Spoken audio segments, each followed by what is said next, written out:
Chesterfield brings you Dragnet.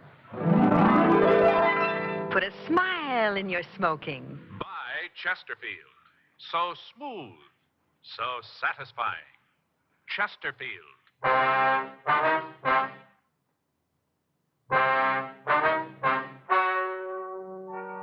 Ladies and gentlemen, the story you are about to hear is true.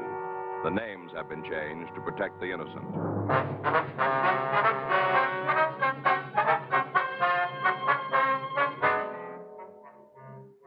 You're a detective sergeant. You're assigned to burglary detail. An elderly woman reports that a man has stolen $300 from her apartment. She says she saw him. Your job? Check it out.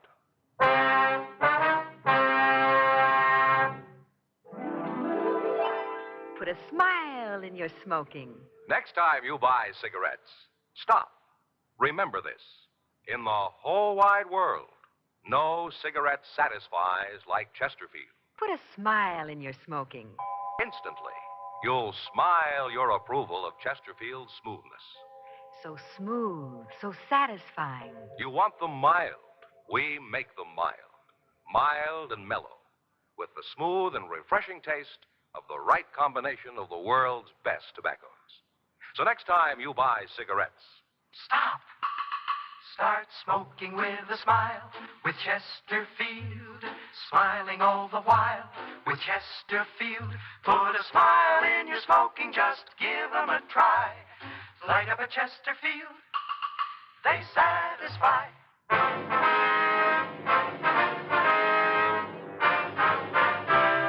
Dragnet, the documented drama of an actual crime.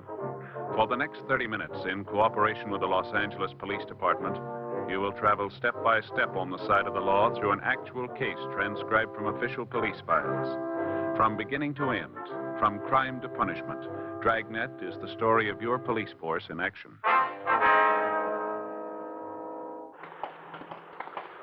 It was Thursday, May 19th. It was sunny in Los Angeles. We were working the day watch out of burglary detail. My partner's Frank Smith. The boss is Captain Bernard. My name's Friday. We're on our way out from the office, and it was 3:47 p.m. when we got to a small apartment house on the corner of Olympic and 6th.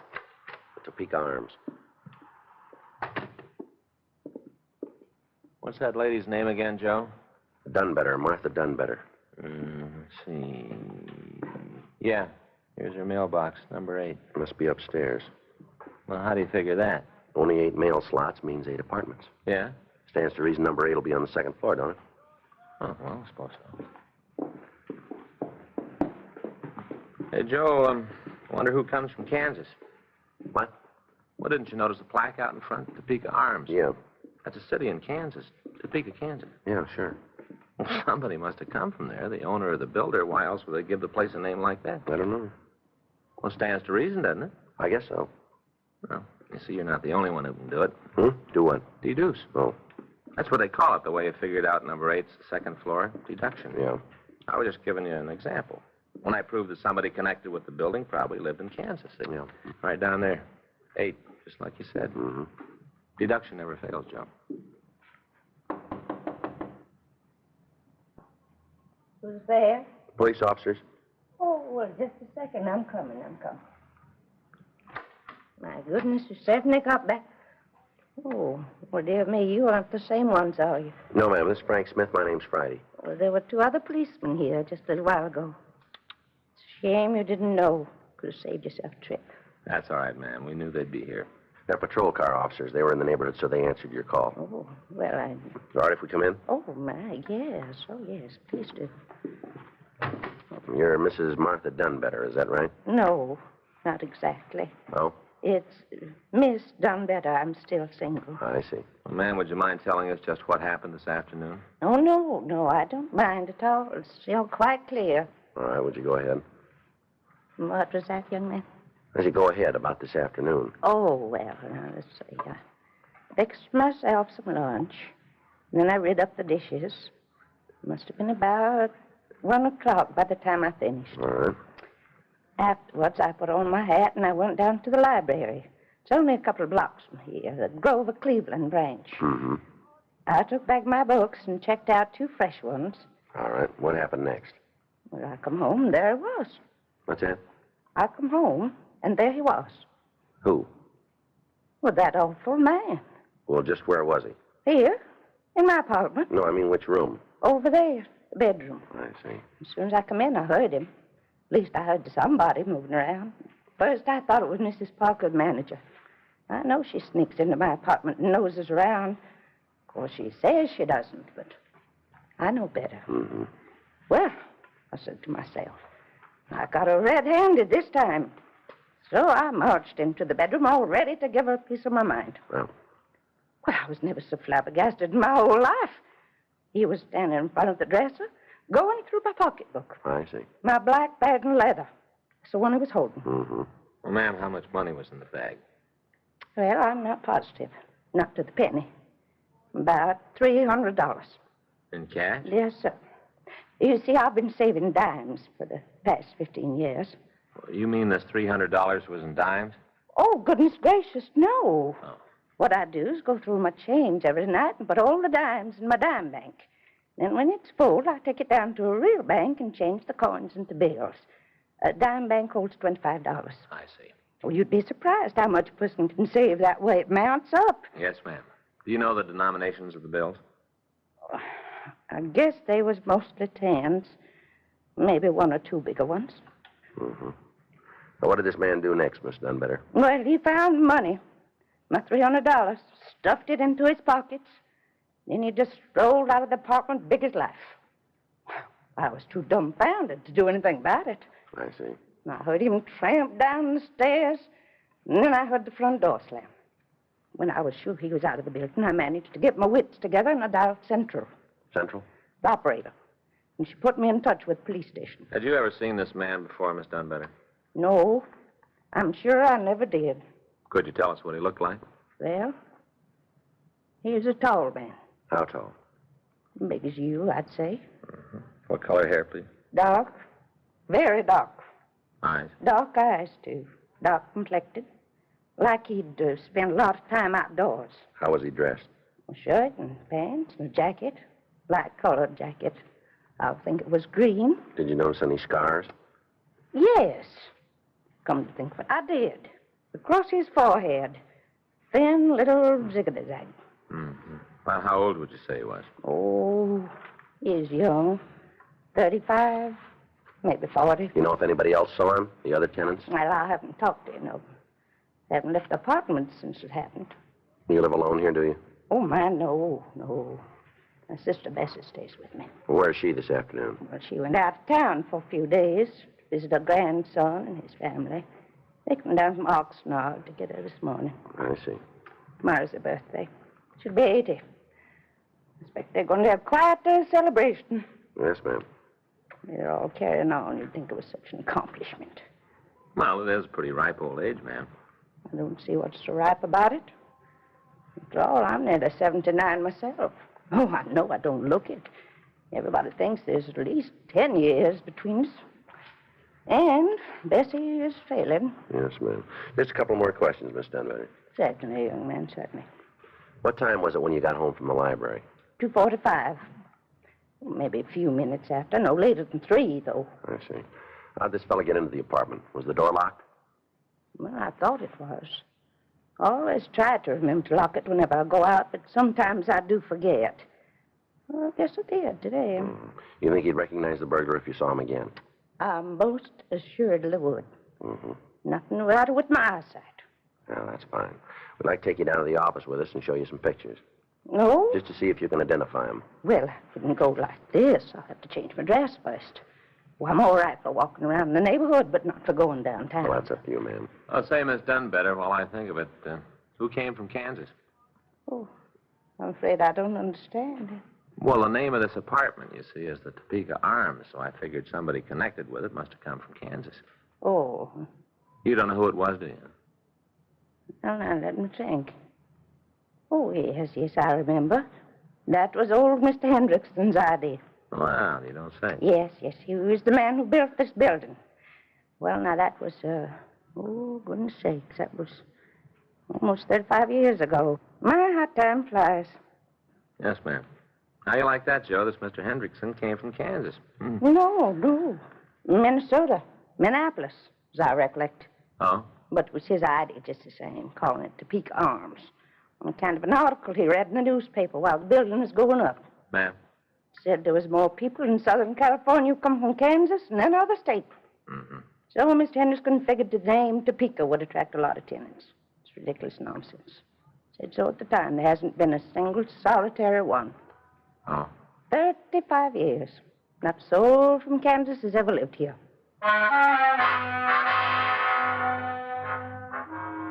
4:05 p.m. Frank and I put in a call to the crime lab. While Miss Dunbetter changed her dress, we checked the other apartments to see if anybody else had seen the burglar. Only one tenant was in. Mrs. J.T. Blade, apartment 6, informed us that she'd been out marketing at the time of the crime and had just returned home. 4:16 p.m. Lee Jones and a crew from the crime lab arrived. They began their investigation, and we drove Miss Dunbetter down to the city hall. We checked the oddity file and ran the suspect's description and M.O. through the stats office, and they came up with 17 possibles. We pulled mug shots and showed them to Miss Dunbetter. She was unable to make an identification. 6:13 p.m. Lee Jones reported no useful fingerprints or other physical evidence in the apartment. 6:46 p.m. We drove Miss Dunbetter home and we went off duty. The next day, May 20th, 11:17 a.m. I'll get it. Burglary Friday. Who's that? Oh, sure. Yeah. When'd he come in? I see. Oh? Well, I wouldn't know. What's he look like? Mm-hmm. Yeah, we'd like to. Right. Thanks a lot. That was Chubb Starks. Who? You know, Stark, the bartender over at the Yellow Cat. Oh, yeah. What's he want? Guy came into his place last night. He was carrying a pretty big roll. He threw it around, bought drinks for the house. Yeah. Got kind of loaded and did some talking about how easy he'd picked up the dough. Just walked in again this morning. Huh. Sound like anything to you? And Chubb says he's about 6 foot, black hair. Yeah. Scar on his forehead.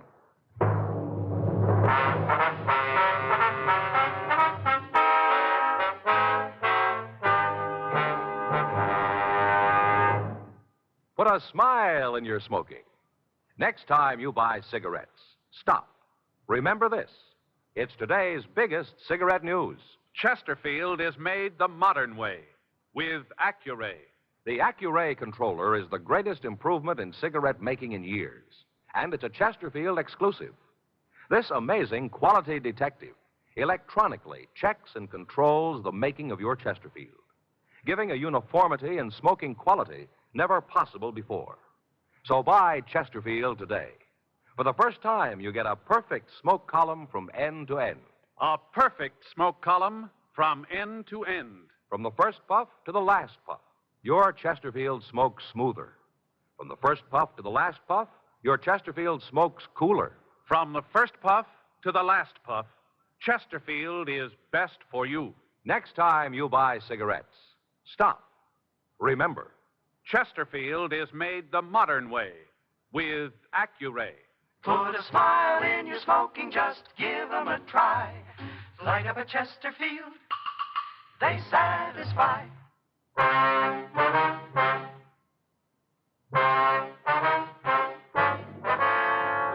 Frank and I drove out to the Yellow Cat bar on Figueroa. Chubb Stark, the bartender, pointed out a husky man sitting in a corner booth. We went over to talk to him. Keep your hands on the table and stand up. Huh? Police officers, on your feet. Okay. All right, you can sit down again. Something eating you guys? What's your name? Why? Come on, what is it? Portlong, Ralph Portlong. Where do you live? Hotel around the corner? How long you been staying there? Since last night. How about before that? Back east, they just got in town yesterday. Whereabouts back east? What kind of a roust is this? Where back east? All over. Chicago, Cleveland, all over. What kind of business you in? Unemployed. You got any money? Some. How much?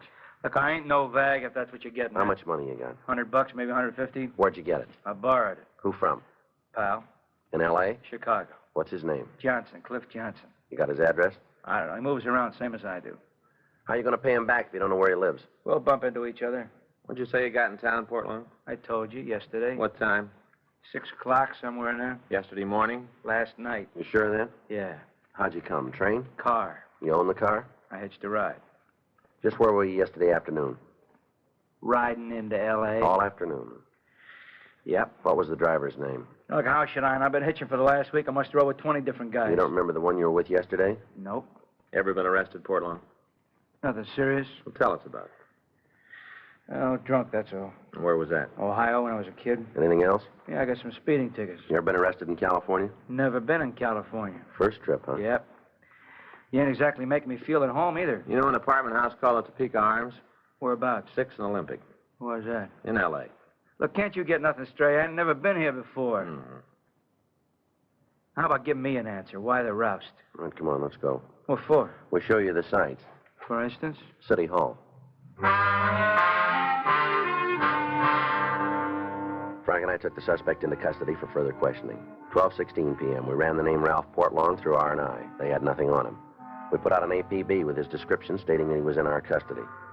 The bulletin requested any information about the suspect and was marked attention Chicago PD and Cleveland Police Department. 2:18 p.m. We again interviewed Portlong. He insisted he had not arrived in Los Angeles until 6 o'clock the previous evening and refused to say anything more. 4:06 p.m. We received replies to our APB on Portlong. Chicago reported 2 convictions for grand theft auto, and Cleveland reported 1 conviction for burglary second degree. We telephoned Miss Dunbetter and arranged for her to attend a special show-up at the main jail.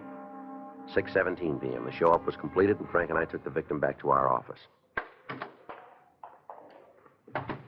Well, ma'am, you're sure it isn't the same man? My goodness gracious, I ought to know. Yes. I don't see how you could have made such a mistake. Well, he fits your description even to the scar. But I told you it was ziggity-zag. Yeah, you did. This man's scar's entirely different. Yes, ma'am. His hair's wrong, too. Is that right? Other man had some gray in it right across here. I thought you said he was fairly young. But he doesn't have to be old to get gray. I've been gray ever since I had my appendix out. I was only 34. All right. We'll have you taken home now. It's really a shame. Ma'am? You arrested that poor fellow. And he hasn't done anything. Burglary Friday. Yeah. Yeah, that's right. When'd you get it? No, not yet. Will you notify him? Right. Well, I guess we don't need to feel too sorry for Portlong. What do you mean? Another answer on our APB. Yeah? You were right, Miss Dunbetter. He couldn't have been your burglar. Well, I told you, didn't I? He was in Needles yesterday afternoon. He hitched a ride. Yeah? Slugged the driver.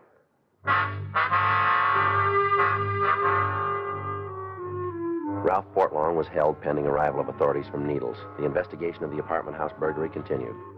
2 more suspects were brought in for questioning. Both men succeeded in establishing alibis for the time of the crime. Monday, May 23rd, 1:48 p.m.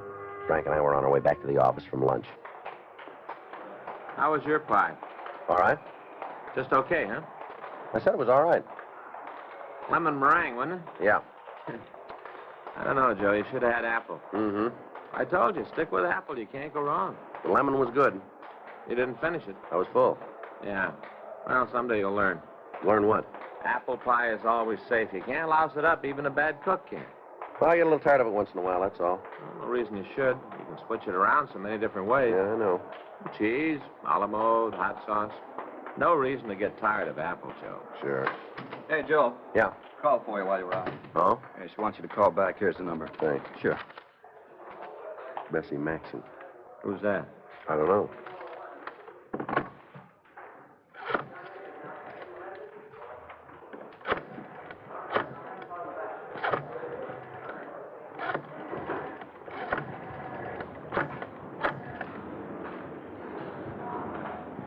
Mrs. Maxon? There's the police department, Sergeant Friday. Yes, that's right. We were the ones. I guess we can.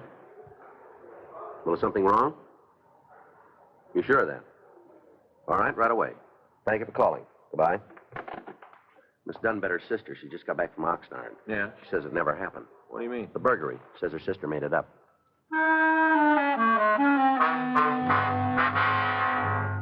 Frank and I drove out to the Topeka Arms, and we went up to apartment number 8.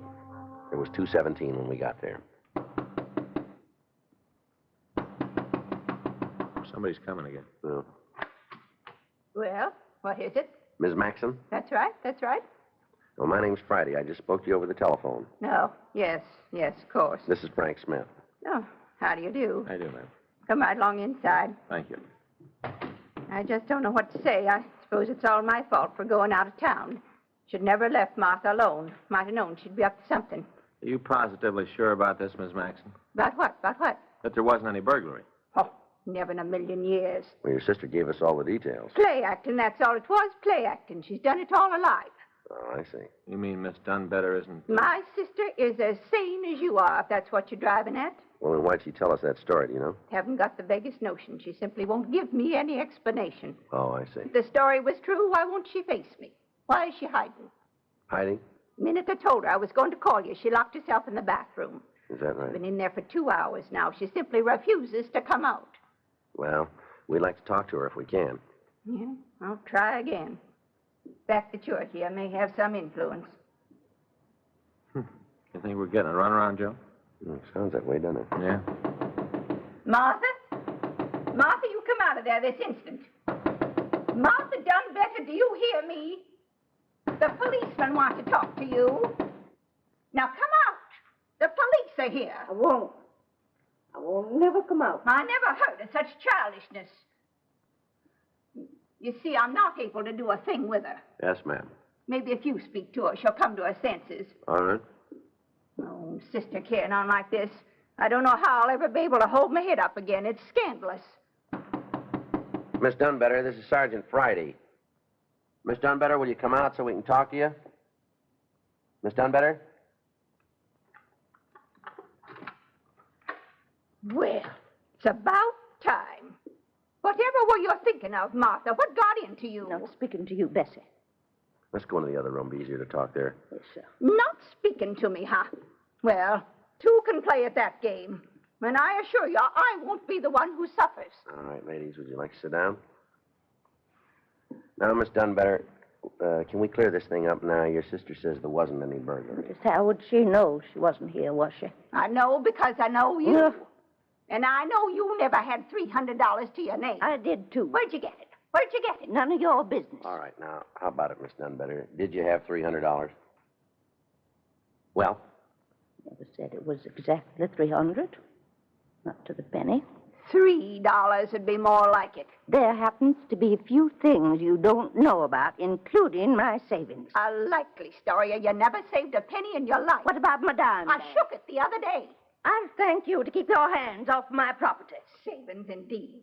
If I didn't pay most of the expenses around here, you'd starve to death. I managed quite well before you moved in on me, Bessie, and I was perfectly happy living alone. Matter of fact, I preferred that arrangement. Well, maybe you'd like to try it again. Maybe I would. I'm sure it'd be money ahead. Ha! Don't you hawk me, Bessie Maxim. You ought to see the way she eats. Gobble, gobble, gobble. She shovels it down. Stuff and nonsense. I don't have any more appetite than a bird. Birds don't nip the cooking, Sherry. Martha Dunbetter. How can you say such a thing? Because I know it's true. I marked the bottle. Well, whatever I do, I don't fib to the police like some people I could name. Well, Miss Dunbetter? I may have exaggerated to spec. Mm-hmm. You mean to do no harm. I wonder if you know it's against the law to file a false police report. Against the law? There. You see? You're going to jail. I knew it'd happen. I knew that sooner or later you'd disgrace all of us. Why'd you do it? You must have had a reason, ma'am. I won't tell you. Not in front of her, I won't. Oh. Well, now, let's see. Would you mind waiting in the other room for a couple of minutes, Miss Maxon? I most certainly would. We'd appreciate it if you would. No, very well. Very well. You'd think I was the criminal around here. All right, Miss Dunbetter, tell us now, will you? It's very difficult to explain. Well, give it a try, will you? You see, it was all on account of her, Bessie. Go ahead. Started when we was little girls. It's because she's older. She's always lording it over me. Mom and Daddy always gave her everything first. Hand-me-downs, it's all I got. Bessie's hand-me-downs. I see. And when we grew up, I couldn't push myself very much. She's just the opposite, belle of the ball. She had a pick of all the young gentlemen in town. The only time they'd take me out was when Bessie was busy. I don't think she didn't let me know that I had second choice. The only reason she married Horace because he took a fancy to me. Well, I had my pride, too. Wouldn't settle for her leftovers. That's why I stayed single. I see. The least she could have done was name one of her little girls after me. After all, I'm her only sister. Well, Miss Dunbetter, you still haven't told us why you reported the burglary. I'm telling you. Yes, ma'am. On account of her birthday. Well, that was the last straw. She hasn't talked about anything else for months and months. It's 'cause she's 80 years old, you'd think she was the Queen of Romania. A picture in the paper, people making a fuss about her. Well, I made up my mind that for once in my life someone was going to make a fuss about me. I see. To tell you the truth, I'm not a bit sorry I did it. I mean, yes, I should be sorry, but I'm not. I really enjoyed myself. And all those questions you asked me, like I was somebody. My name was in the papers, too. First time it ever happened. Strange when you come to think about it, to live 79 years without ever seeing your name in print. No, but that wasn't the best part. Ma'am? The best part was Bessie not being able to horn in and take all the credit. Oh, I knew you'd find me out sooner or later, but I didn't care. I sure had the laugh on her. All the time she's in Oxnard being partied, I was having a little party of my own. Yeah. Well, you know you didn't need to put us through all this, Miss Dunbetter. You're almost 80 yourself. It's over a year away. When you're my age, you can't be sure of anything. Yes, ma'am. Besides, even when I'm 80, Bessie will still be ahead. How's that? She'll be going on 90.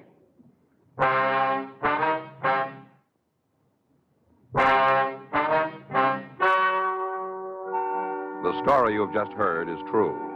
The names have been changed to protect the innocent. On May 26th, the hearing was held in the office of Perry Thomas, city attorney. In a moment, the results of that hearing.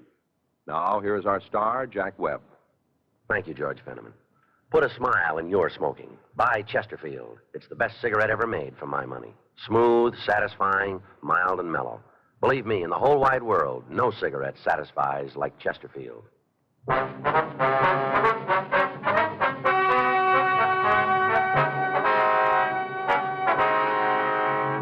Due to the advanced age of Miss Martha Dunbetter, and because of her assurances that she would never repeat her actions, no charges were filed against her. Better schools build better communities. Join and work with your fellow citizens who are actively seeking to improve educational conditions.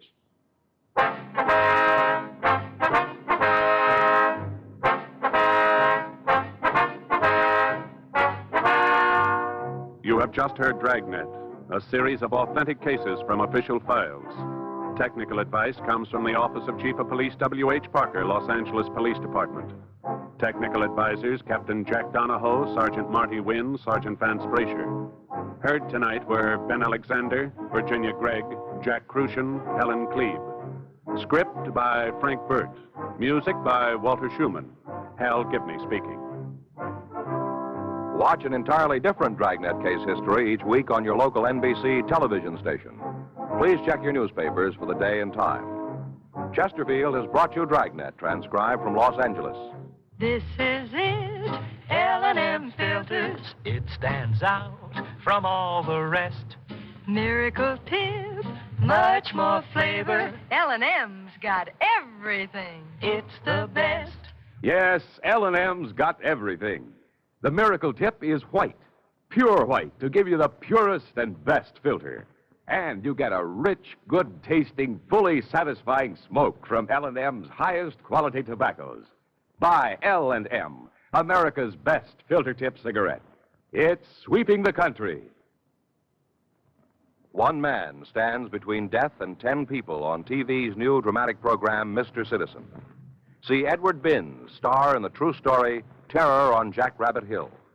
Check your local TV listings for Mr. Citizen. Hear Dragnet next week, same time, same station.